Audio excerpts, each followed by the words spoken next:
بسم اللہ الرحمن الرحیم۔ السلام علیکم۔ عاشا بن قیس ایک بہت ہی بڑا اور قادر الکلام شاعر تھا۔ وہ عمر کے لحاظ سے بڑھاپے کو پہنچ چکا تھا۔ وہ نجد کے علاقے یمامہ سے چلا کیونکہ وہ نبی اکرم صلی اللہ علیہ وآلہ وسلم کی خدمت اقدس میں حاضر ہو کر اسلام قبول کرنا چاہتا تھا۔ وہ اپنی سواری پر بیٹھا بڑے جذب و شوق کے ساتھ نبی اکرم صلی اللہ علیہ وآلہ وسلم کی زیارت کے لیے رواں دوا تھا۔ وفد مسرت سے وہ نبی اکرم صلی اللہ علیہ وآلہ وسلم کی شان میں قصیدہ گوئی و نعت خوانی کرتا جا رہا تھا۔ ترجمہ: خبردار اے مجھ سے دریافت کرنے والے کہ میری اس اونٹنی نے کہاں کا قصد و ارادہ کیا ہے، تو سن، اہل یثرب کے ہاں اس کی ملاقات کا وقت مقرر ہے۔ وہ ایسے نبی ہیں جو ان چیزوں کو دیکھ لیتے ہیں جنہیں تم نہیں دیکھتے، اور ملک کے نشیب و فراز میں ان کی شہرت کا چرچا ہو چکا ہے۔ وہ جنگلوں اور صحراؤں کی وسعتوں کو طے کرتا چلا گیا۔ جذب و شوق زیارت اور حبیب مصطفیٰ صلی اللہ علیہ وآلہ وسلم اسے نبی اکرم صلی اللہ علیہ وآلہ وسلم کی طرف کھینچے لیے جا رہی تھی۔ وہ اسلام لانے کی آرزو سے معمور اور عبادت اصنام و اوثان سے نافور تھا۔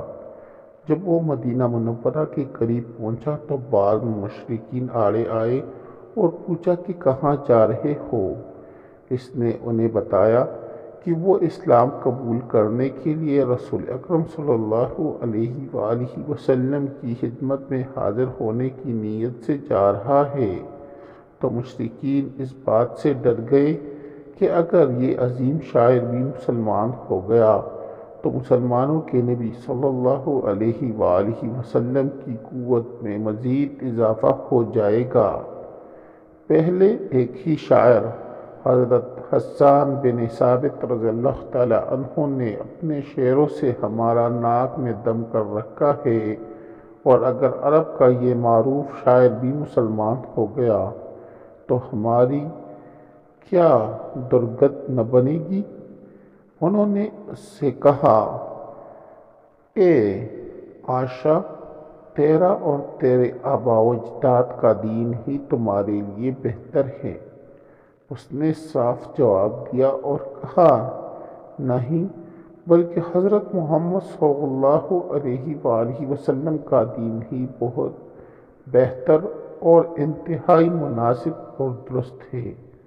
ان لوگوں نے ایک دوسرے کے منہ کی طرف دیکھا اور ایک دوسرے سے مشورہ کرنے لگے کہ اسے دین اسلام قبول کرنے سے کیسے روکے۔ اب انہوں نے اس سے کہا، اے عاشا، وہ نبی تو زناکاری کو حرام قرار دیتا ہے۔ اس نے کہا، میں عمر رسیدہ اور بوڑھا آدمی ہوں، مجھے اب عورتوں کی کوئی حاجت ہی نہیں رہی۔ انہوں نے اسے یوں ورغلانا شروع کیا کہ وہ تو شراب کو حرام کہتا ہے۔ اس نے جواب دیا کہ یہ شراب خانہ خراب انسان کی عقل کو ظاہر کر دیتی ہے، مجھے اس کی کوئی حاجت نہیں ہے۔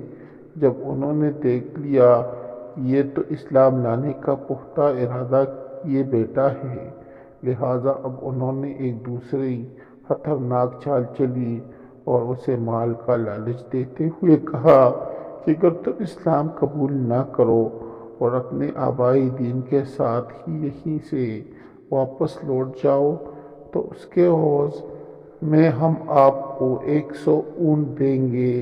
اب اس نے مال کے بارے میں سوچنا شروع کیا کہ یہ تو بہت بڑی دولت ثروت ہے۔ اب شیطان اس کے عقل پر غالب آ گیا اور وہ مال کی پیشکش کے سامنے ڈھیر ہو گیا۔ ان کی طرف متوجہ ہو کر کہنے لگا، ہاں، البتہ تمہاری یہ مال کی پیشکش مجھے منظور ہے۔ انہوں نے اس کے لیے 100 اونٹ جمع کیے۔ اس نے وہ سب لیے اور واپس اپنی قوم کی طرف اپنے کفر کے ساتھ ہی لوٹ گیا۔ وہ اپنے آگے آگے 100 اونٹ ہانکتے لیے جا رہا تھا اور اس میں تاج دنیا میں بڑا شاد و فرحاں تھا۔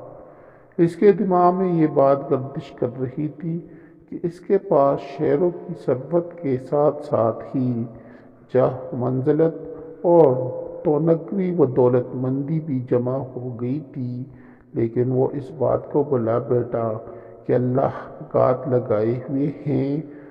وہ دولت دنیا کے لیے اللہ کی معصیت و نافرمانی پر کیوں اڑ گیا، جبکہ اللہ تو وہ ذات والا صفات والا ہے کہ زمین و آسمان کے تمام خزانے اس کے ہاتھ میں ہیں۔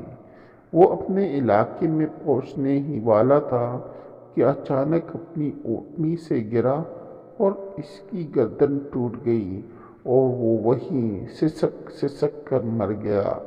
اونٹنوں کا ریوڑ درا کا درا رہ گیا۔ اس نے اپنی دنیا بھی گنوا دی اور آخرت بھی برباد کر لی۔ افسوس اس انسان پر جو اللہ کے راستے سے بھاگے اور دنیاوی چمک دمک پر رنج گرد گھاٹے کا سودا کرے۔ کاش نادان انسان یہ حقیقت سمجھ لے کہ آخرت کی زندگی اور اس کی نعمتیں بے مثال ہیں اور ہمیشہ باقی رہنے والی ہیں۔ معزز ناظرین کرام، اگر آپ لوگوں کو میری ویڈیو اچھی لگی ہو تو میرے چینل